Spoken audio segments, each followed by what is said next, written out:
Erick Thohir mengingatkan bahwa kemenangan telak atas Brunei bukan tolak ukur kekuatan sesungguhnya. Garuda Muda diminta tetap rendah hati dan fokus menghadapi laga lebih menantang. Setelah mencetak 6 gol, Raven jadi sorotan dan dipertimbangkan untuk menggantikan oleh Romeni di Timnas Senior. Namun, satu laga belum cukup untuk menentukan kelayakannya di level tertinggi. Gerald Vandenberg menyoroti penurunan intensitas Timnas U23 meski menang telak atas Brunei. Ia menegaskan bahwa mental juara diuji saat tim sudah unggul jauh, bukan saat tertinggal. Cederanya Romeni membuat PSSI buru striker keturunan berkualitas tinggi. Meski Raven mencetak 6 gol, manajemen menilai ia belum cukup untuk jadi solusi utama lini depan senior. Kim Sang-sik mengakui kekuatan fisik Garuda Muda sebagai ancaman serius di Asian Cup U23. Ia menyebut Indonesia kini sejajar dengan Thailand dalam perebutan gelar juara. Nathan Chuaon resmi gabung Lyngby di Divisi 1 Denmark demi menit bermain reguler. Tapi keputusan ini masih menyisakan tanya, apakah cukup untuk menjaga level timnasnya? Jangan lupa klik tombol subscribe dan aktifkan lonceng notifikasi agar Anda tidak ketinggalan setiap pembaruan penting dari kami. Simak selengkapnya hanya di Timnas Gol ID.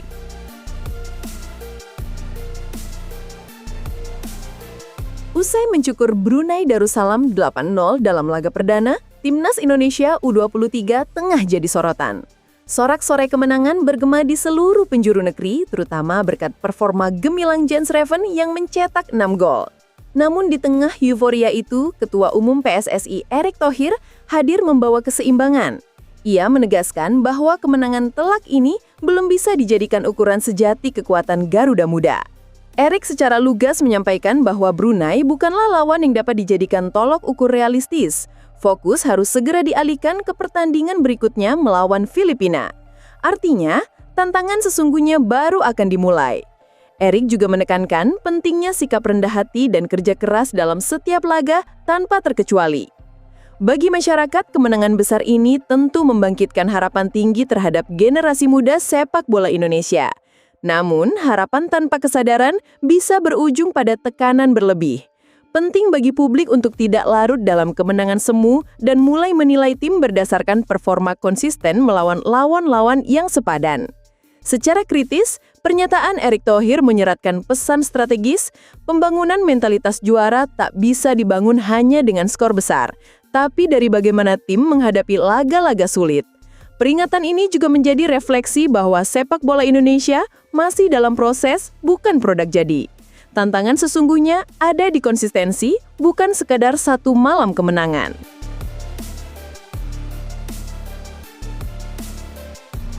Setelah mencetak 6 gol dalam satu pertandingan melawan Brunei, nama Jens Raven langsung mencuat ke permukaan. Sorotan bukan hanya datang dari publik, tapi juga dari pelatih Timnas Indonesia Senior, Patrick Kluivert. Banyak yang bertanya-tanya, akankah Raven langsung mendapat panggilan ke skuad senior menggantikan oleh Romeni yang tengah cedera? Situasi ini menjadi semakin relevan, mengingat Timnas akan menghadapi Lebanon dan Kuwait di FIFA Matchday September mendatang. Cedera parah yang menimpa oleh Romeni di ajang Piala Presiden 2025 menjadi pukulan telak bagi lini depan Garuda. Namun, di balik itu muncul peluang emas bagi talenta muda seperti Raven. Pemain 20 tahun ini baru saja resmi dikontrak Bali United setelah tampil apik bersama FC Dordrecht U21. Ia pun menjadi pilar penting dalam skuad U23 yang dipersiapkan untuk turnamen multi-event dan Piala Asia U23. Dalam konteks ini, performa mencolok Raven menjadi magnet perhatian bagi tim pelatih senior. Masyarakat menyambut isu ini dengan antusias dan harapan tinggi. Di tengah krisis penyerang tajam lokal, Raven dianggap sebagai angin segar. Posturnya ideal, mobilitasnya tinggi, dan insting golnya terasah. Jika konsistensinya terjaga, bukan tak mungkin ia menjadi bagian dari regenerasi skuad Garuda. Apalagi Kluivert punya rekam jejak berani mempromosikan pemain muda, seperti pemanggilan Beckham Putra Nugraha sebelumnya yang juga mengejutkan publik. Namun secara kritis, satu laga belum cukup untuk menilai kelayakan di level senior. Raven butuh lebih dari sekedar sensasi. Ia harus menunjukkan kematangan taktis, mental, dan konsistensi dalam tekanan turnamen. Pemanggilan ke timnas senior bukan sekedar hadiah, tapi tanggung jawab besar. Bila waktunya tepat, Raven bisa menjadi simbol kebangkitan era baru sepak bola Indonesia. Tapi terburu-buru justru bisa menghambat prosesnya.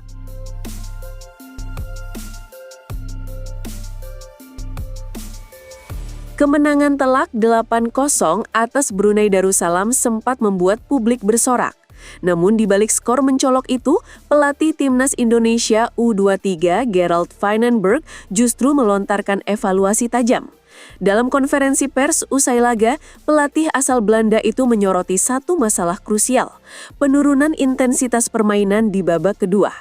Menurutnya, Garuda Muda terlalu cepat merasa nyaman setelah unggul 7 gol di babak pertama. Statistik memang bicara jelas. Timnas Indonesia U23 hanya menambah 1 gol tambahan setelah jeda, meskipun memiliki dominasi penuh atas pertandingan. Vandenberg menilai hal ini sebagai cerminan belum matangnya mental bertanding anak asuhnya. Bagi Vandenberg, unggul jauh bukan alasan untuk menurunkan tempo. Justru disitulah mental juara diuji, mampukah tim tetap disiplin dan menjaga standar permainan hingga peluit akhir? Pernyataan Vandenberg mengandung pesan penting bagi publik dan pemain.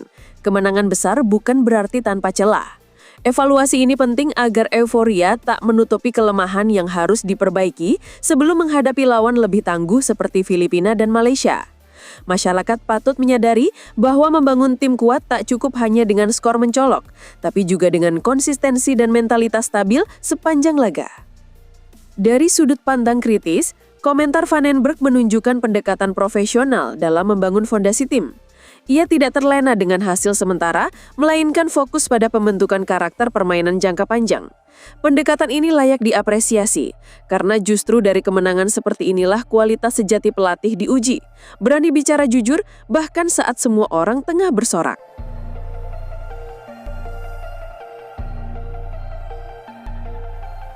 Cederanya oleh Romeni menjadi pukulan serius bagi timnas Indonesia jelang ronde keempat kualifikasi Piala Dunia. Striker utama Garuda ini dipastikan absen pada FIFA Matchday September melawan Lebanon dan Kuwait. Kondisi ini membuat PSSI bergerak cepat membuka kembali jalur naturalisasi dan scouting pemain keturunan untuk mengisi lini depan. Namun dengan satu syarat mutlak, harus bertipe grade A. Manajer timnas Sumarji secara terbuka menyebut bahwa PSSI tengah aktif mencari striker keturunan baru yang benar-benar memiliki kualitas tinggi. Erick Thohir pun dikabarkan intens membangun komunikasi dengan jaringan koleganya di luar negeri guna menjejaki opsi pemain diaspora yang layak. Fokus mereka adalah menemukan penyerang dengan level kompetitif tinggi, bukan hanya nama, tapi juga terbukti tajam di klub dan sesuai kebutuhan skuad. Di sisi lain, Jens Raven yang baru mencetak 6 gol melawan Brunei masih menjadi pertimbangan serius. Namun sinyal dari manajemen timnas menunjukkan bahwa performa itu saja belum cukup menjadikannya sebagai solusi utama. Absennya Romeni dianggap terlalu krusial, sehingga dibutuhkan pengganti yang sudah siap bertarung di level senior, bukan sekedar menjanjikan secara potensial. Keputusan PSSI ini menimbulkan pertanyaan kritis. Sampai kapan Indonesia akan bergantung pada pemain keturunan untuk mengisi peran vital? Di tengah upaya pembinaan usia muda dan meningkatnya kualitas kompetisi lokal, kebijakan ini harus dijalankan hati-hati agar tidak menutup ruang bagi talenta lokal yang sedang berkembang. Raven boleh jadi masa depan, tapi saat ini timnas butuh lebih dari sekedar bakat. Dibutuhkan pengalaman, kedewasaan bermain, dan ketajaman nyata.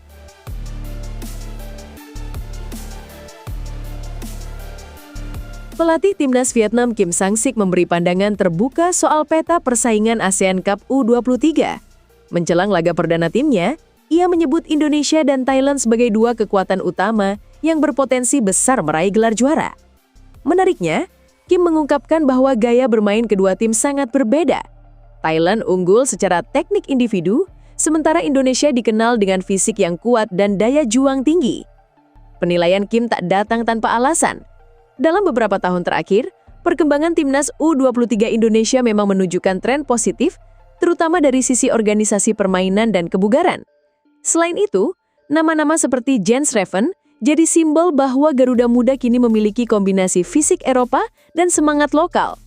Hal ini membuat Vietnam tak bisa lagi memandang enteng skuad asuhan Gerald van den Berg. Di sisi lain, Kim Sang-sik mengakui beban psikologis yang kini ditanggung timnya. Status sebagai juara bertahan membuat ekspektasi publik meningkat. Ia menyebut timnya akan tetap fokus dan bekerja keras untuk mempertahankan gelar meski menyadari medan tempur tahun ini jauh lebih kompetitif. Vietnam pernah menundukkan Indonesia di final edisi 2023. Namun Kim tahu, situasinya tak lagi sama. Secara kritis, pengakuan Kim menunjukkan adanya perubahan kekuatan di kawasan Asia Tenggara. Jika dulu, Thailand dan Vietnam mendominasi, kini Indonesia mulai masuk dalam poros persaingan utama. Namun tantangan ke depan tak hanya soal fisik. Timnas U23 Indonesia juga harus menunjukkan stabilitas mental dan kecerdasan bermain jika ingin benar-benar menjadi kampiun. Fisik boleh kuat, tapi gelar juara ditentukan oleh detail dan disiplin hingga menit akhir.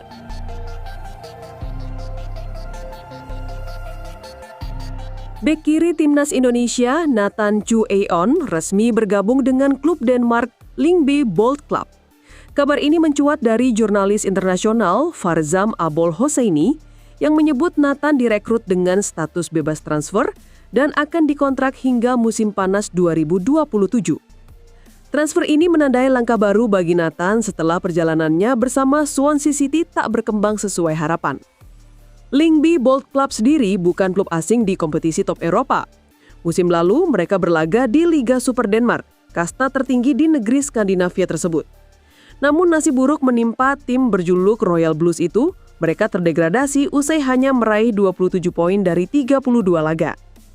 Musim depan, Lyngby akan berjuang di Divisi 1 Denmark, dengan target utama promosi kembali ke level teratas. Meski bergabung dengan tim yang baru terdegradasi, keputusan Nathan justru bisa dibaca sebagai langkah strategis. Di usia 23 tahun, ia membutuhkan menit bermain reguler dan lingkungan kompetitif yang kondusif untuk tumbuh. Dengan status pemain internasional Indonesia dan fleksibilitasnya bermain di beberapa posisi, Nathan bisa jadi pilar penting dalam misi kebangkitan Lyngby. Ini juga peluang untuk membuktikan diri setelah masa stagnasi di Inggris. Namun secara kritis, pilihan Nathan juga menyisahkan tanda tanya. Apakah bermain di Liga level 2 Denmark akan cukup mengasah ketajamannya menghadapi level internasional? Dalam konteks timnas Indonesia yang menargetkan lolos ke Piala Dunia 2026, konsistensi dan kualitas kompetisi sangat berpengaruh. Kini semua tergantung Nathan. Apakah ia bisa menjadikan langkah ini sebagai batu loncatan, bukan titik nyaman?